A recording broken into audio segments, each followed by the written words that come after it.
Estamos con mucho gusto recibiendo esta mañana a Constanza Moreira, precandidata del Frente Amplio. Buen día, Constanza, ¿cómo anda? Buen día. Muchas preguntas para pocos minutos, ¿eh? Perfecto. Ya le advierto que estamos en eso. Bueno, en un juego de palabras que utilicé para el Twitter, para esto que a veces se presta también para jugar un poco con los conceptos, puse o la describí o la nominé como constante molestia, a la luz de lo que parecía percibirse dentro del Frente Amplio como una piedra en el zapato. Y usted algo de eso insinuó, que su candidatura fue a pesar de... Sí, efectivamente la candidatura creció contra la decisión mayoritaria de los grupos grandes del Frente Amplio. ¿No hubo tiempo de frenarlo, digamos?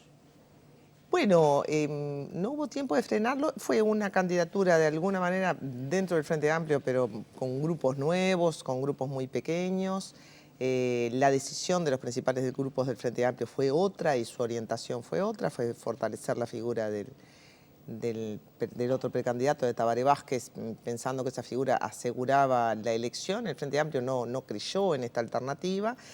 Lo creían como idea abstracta, pero luego en los hechos ningún candidato relativamente importante de mi generación quiso presentarse a esta elección. Y luego nosotros fuimos abriendo un espacio con mucho trabajo, ¿no? ¿Y hoy se mantiene esa realidad de que los dirigentes nacionales no la acompañan en los actos? Es muy diferente el panorama en el interior que en Montevideo. Mónica Xavier ha venido a todas las cosas a las que se la ha invitado. En el interior vienen los intendentes, en Chueco Barrios, Patricia Ayala. En el interior hay mucho más avidez por la presencia de dirigentes del Frente Amplio en los siendo más de departamentos. cercanías ese país, digamos. Sí, el interior es más amigable políticamente, ¿no? Y además no van tantos dirigentes, entonces en general hay otra actitud. Pero bueno, en realidad, salvo Curiel, que por supuesto viene conmigo Está todo el tiempo. viene conmigo a Ahora, todos los actos. en este escenario se entendía que usted tenía una gran oportunidad el 26 de marzo y allí cuando pronuncia su discurso se le cuestiona por un perfil confrontativo. No fue para nada confrontativo el discurso, es una pésima interpretación. Yo siempre relato que cuando bajo, Tabaré me abraza y me felicita por mi discurso. Lo preparé cuidadosamente, no fue un discurso que hiciera en su momento en forma intempestiva, y lo preparé cuidadosamente para colocar algunos temas y evitar confrontar con Vázquez. Así que si a muchas personas les molestaron muchas cosas de ese día, 26 de marzo, porque bueno, las luces estaban para Tabaré y no para mí, la música estaba para él y no para mí. ¿Y eso lo percibió usted? Yo no, porque me perdí toda esa parte, porque en realidad bajé, saludé a Tabaré y después una cantidad de gente vino a felicitarme y me perdí. Pero su gente, la que Por está más supuesto, cercana, sí por supuesto, lo vio sí, así. lo notó, reclamó, protestó. Pero en lo que tiene que ver con el contenido de mi discurso, yo animo a todo el mundo a escucharlo porque está colgado de la página web. Fue un discurso con contenido, pero para nada confrontativo. Politológicamente hablando, apelemos en todo caso a ese perfil. ¿Quien se molestó con ese discurso es parte del Frente Conservador? Esa frase viene a propósito de que yo dije en un discurso que el Frente Amplio se vuelve conservador. Voy a aprovechar para terminar la frase.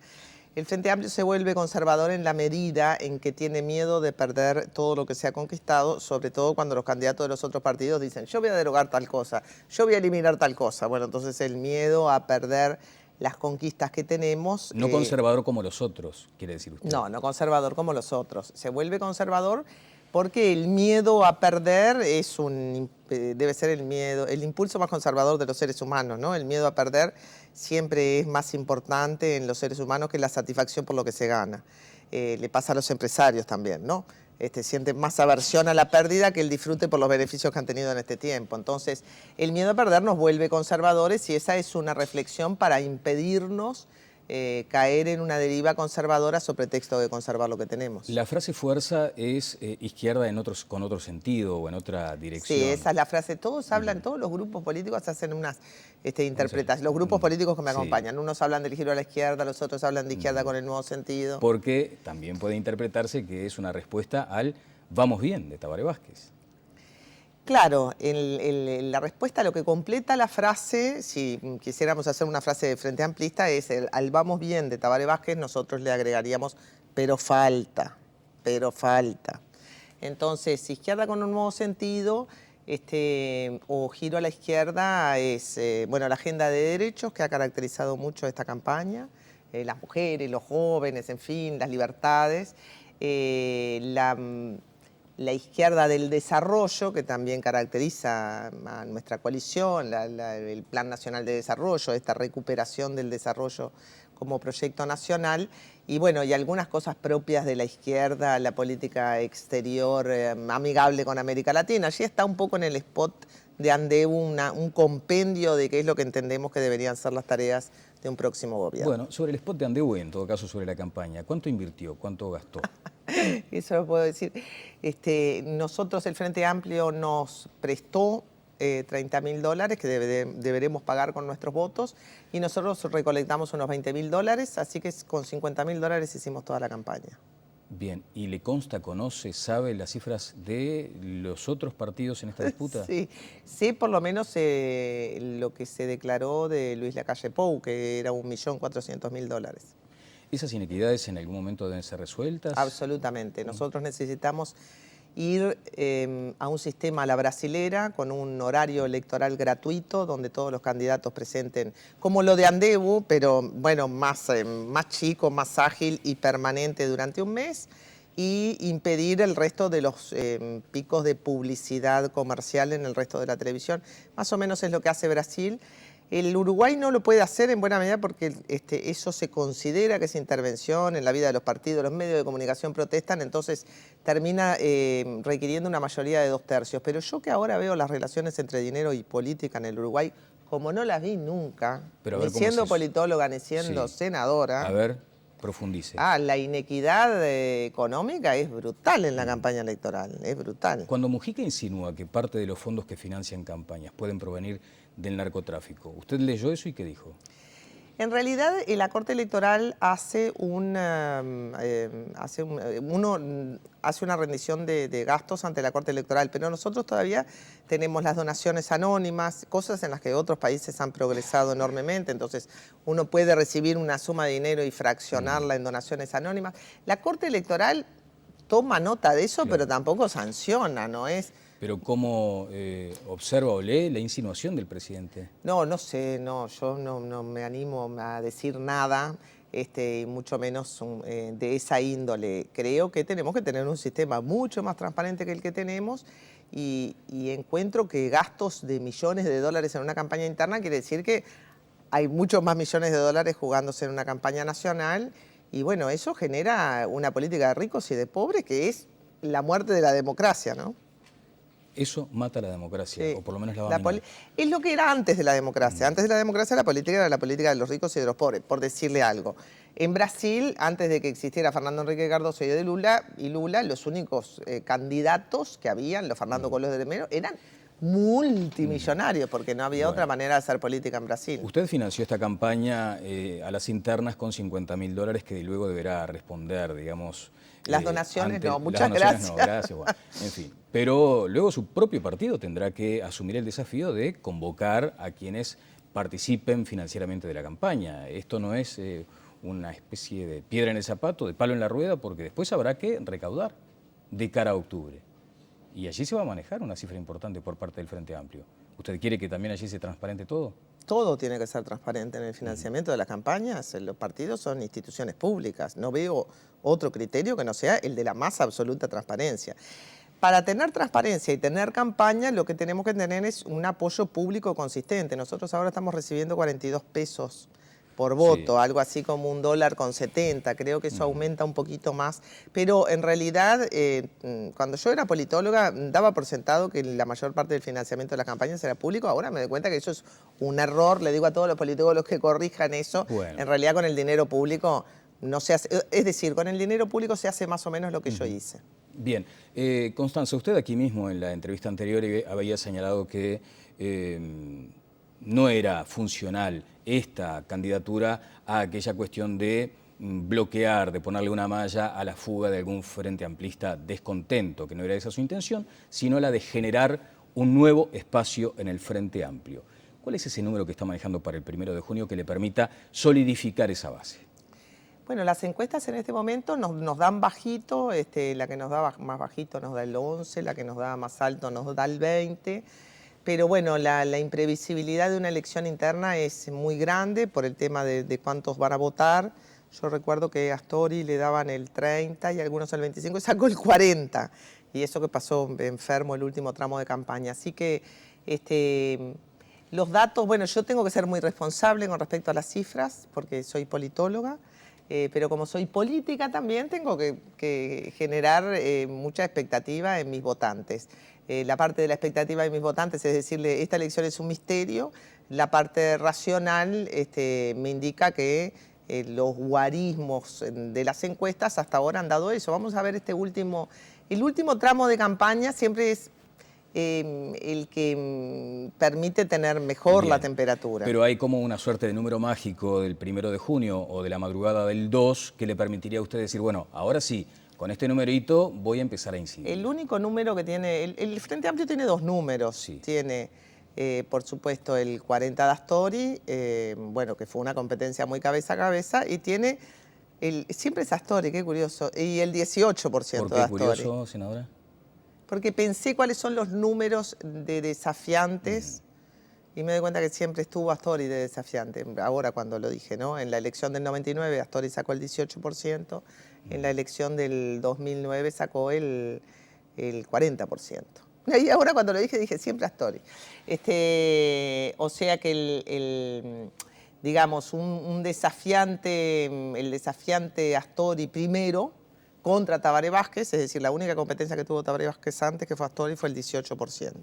Ese sería un número simplemente de comparación, no mágico, no creo en los números mágicos. No, bueno, lo decía simplemente para señalar esa cifra que a usted le permitirá empezar a incidir. Y allí me gustaría saber cuál es la prioridad en esa incidencia, en el escenario de corto plazo, ya no pensando de pronto en octubre, sino ahora mismo, en la conformación de una fórmula, ¿debería estar incidiendo?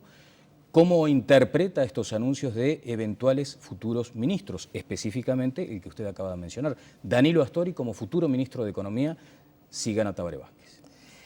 Bueno, en primer lugar, yo espero que la elección nos respalde nuestro peso en elecciones que se toman ahora. Es decir, si terminamos de votar la ley de medios o no en este periodo electoral, para mí es fundamental terminarla de votar ahora.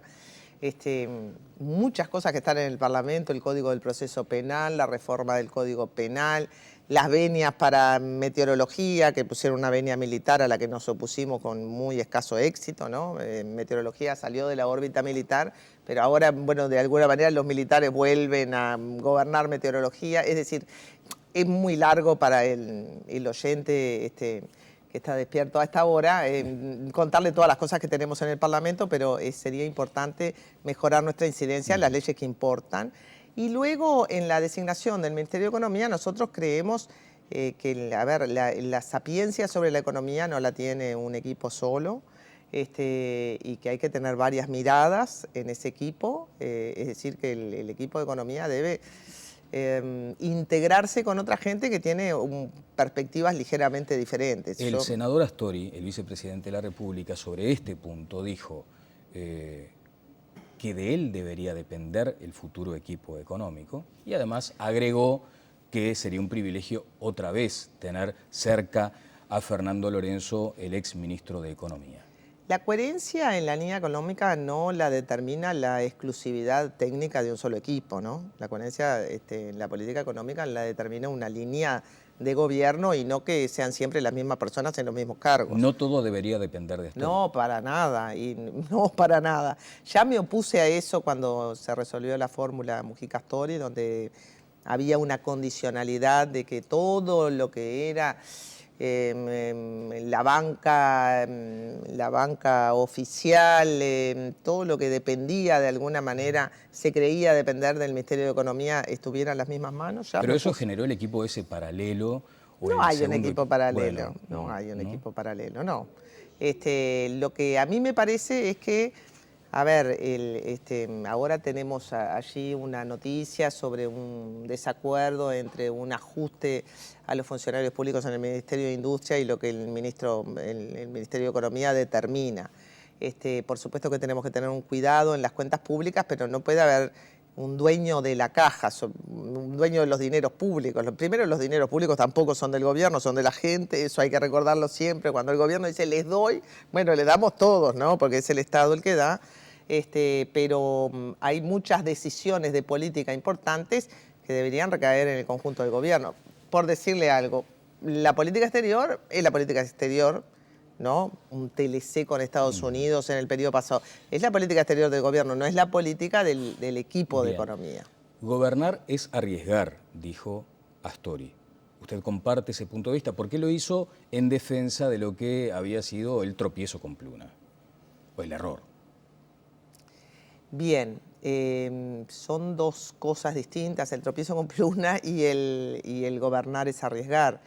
Gobernar es muchas cosas, por supuesto que es tomar riesgos, siempre sabiendo que los riesgos que se toman los terminamos pagando todos. Yo precisamente soy una tomadora de riesgos, si no, no estaría con una candidatura como la que tengo en un país que es bastante conservador. Me parece que la dosis de audacia y de prudencia o cautela sí, son elementales en cualquier ecuación política.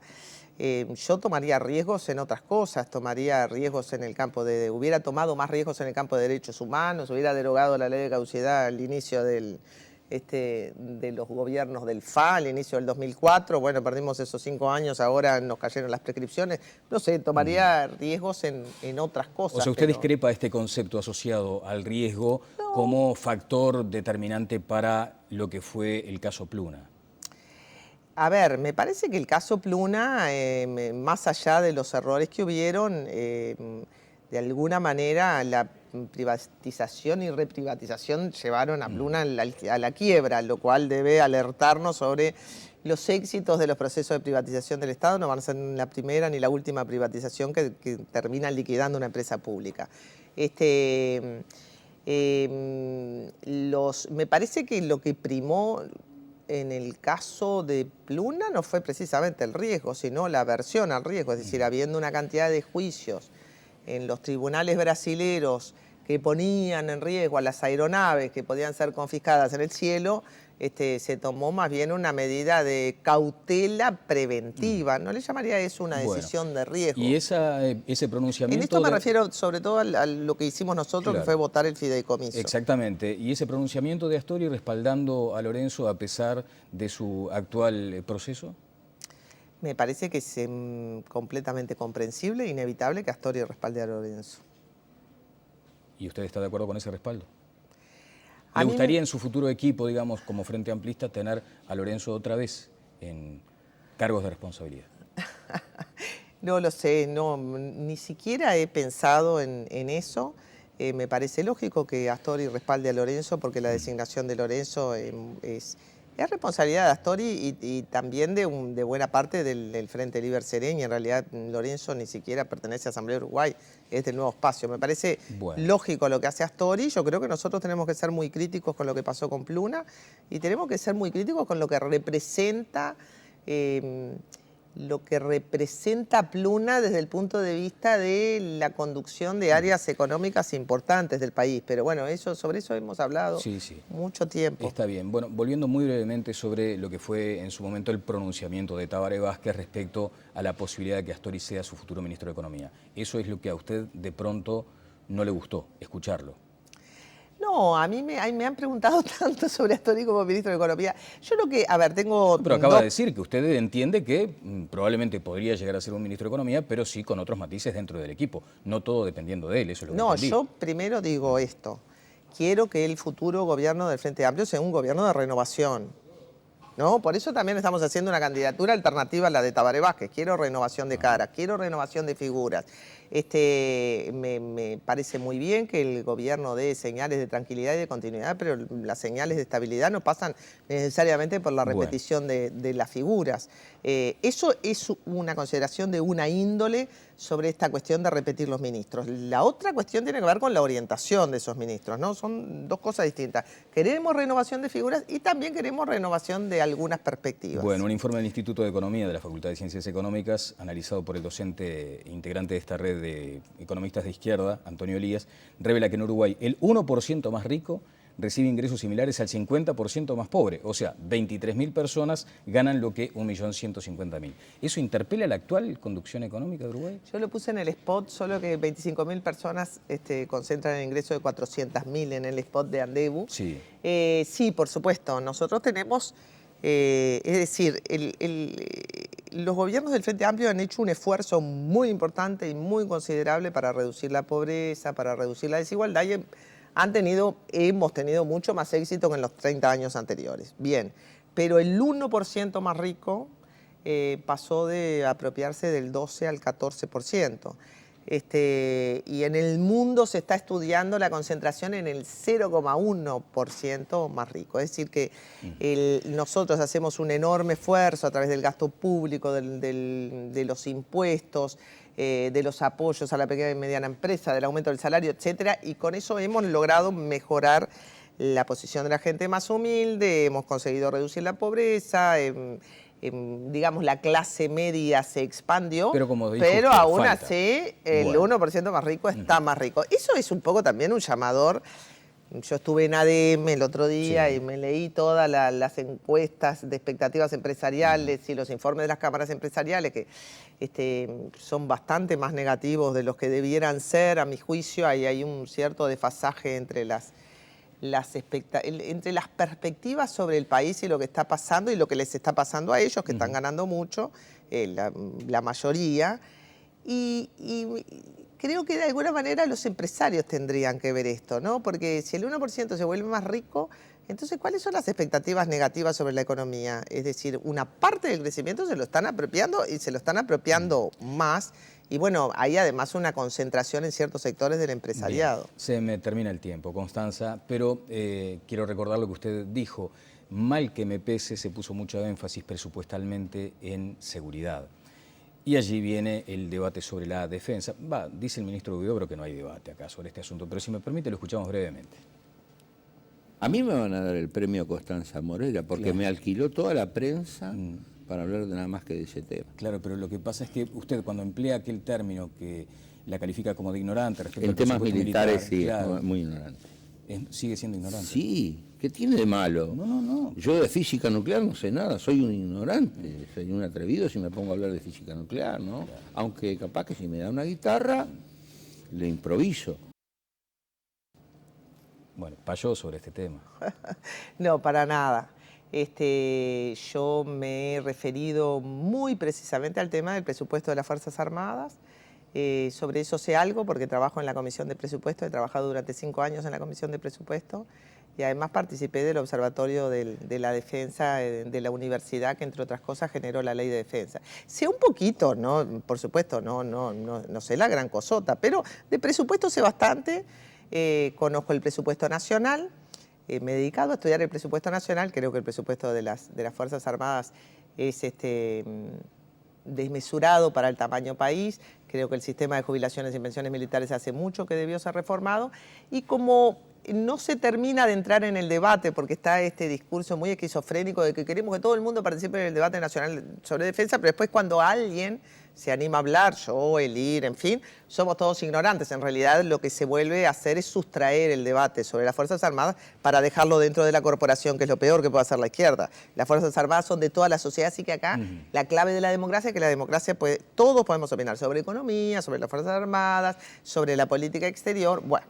Entonces, me parece que el discurso esquizofrénico es hagamos que el Frente Amplio participe en el debate de defensa y luego cuando a alguien le sale el curso, no, esta persona no sabe nada. No, del presupuesto de las Fuerzas Armadas sé todo lo que hay que saber, he sostenido esta discusión, pero el ministro Huidobro nunca me contesta a mí, siempre descalifica el punto de vista del que habla en lugar de venirse al ruedo de una discusión que le hace bien al país y que por suerte la hemos instalado. Bueno, decía Alejandro Zabala ayer en una nota radial en Suena Tremendo que los militares en los cuarteles están para tomar mate o dar golpes de Estado y minimizó, digamos, la acción de los militares en acciones sociales como durante las inundaciones. ¿Usted qué quiere? ¿No completar vacantes en el ejército? ¿Que sea como una fuerza nacional como otros países? ¿Cuál es su voluntad? Bueno, yo lo tengo escrito en los énfasis programáticos, son 3 medidas muy simples. La primera es continuar con la política del no llenado de vacantes, que ya, a ver, como los militares salen de la dictadura con una institución muy grande que asume una cantidad de funciones de control civil, todos los gobiernos, incluyendo los blancos y colorados, fueron reduciendo el peso de las Fuerzas Armadas. Y en esto fueron consistentes. Sería como la primera vez que vamos contra una línea histórica que ha ido asumiendo el Uruguay y que forma parte de su historia de tener unas Fuerzas Armadas muy pequeñas y de escaso prestigio relativo, que eso viene ya del vallismo. Entonces yo lo que digo es volver al número que teníamos antes de la dictadura, que eran 16.000, tenemos 10.000 efectivos más. En segundo lugar, que no meter a las Fuerzas Armadas en áreas que son del Ministerio del Interior, narcotráfico, terrorismo, el Frente Amplio ha definido, y es lo razonable que estas funciones le competan a la policía especializada, pero no a las Fuerzas Armadas. Devolverle al mundo civil lo que era del mundo civil, meteorología, aviación civil, cuidado de parques nacionales, marina mercante, etcétera. Todo esto que yo digo, además estaba en el Congreso del Frente Amplio del 2008 y fueron las posturas que sostuvo la vieja Comisión de Defensa que tenía Licandro al frente. Y por supuesto, si en este país todos nos jubilamos con 60 años, con suerte, y la mitad de nuestros saberes durante nuestra vida activa, no pueden los militares jubilarse con 45 y el 100% de sus saberes no existe ni en el ejército de Estados Unidos, que tiene bastante más trabajo que el uruguayo. Entonces, lo que digo es simple, es continuar con la reducción de las vacantes, proceder a la reforma del sistema de pensiones y retiros militares, revisar la educación militar y tratar de que el sistema público controle la educación militar, son cosas simples. Bueno, Constanza, muchísimas gracias por su movilidad. Gracias a ti. La señora senadora Constanza Moreira, precandidata del Frente Amplio. Pausa y seguimos adelante en Tele Buen Día.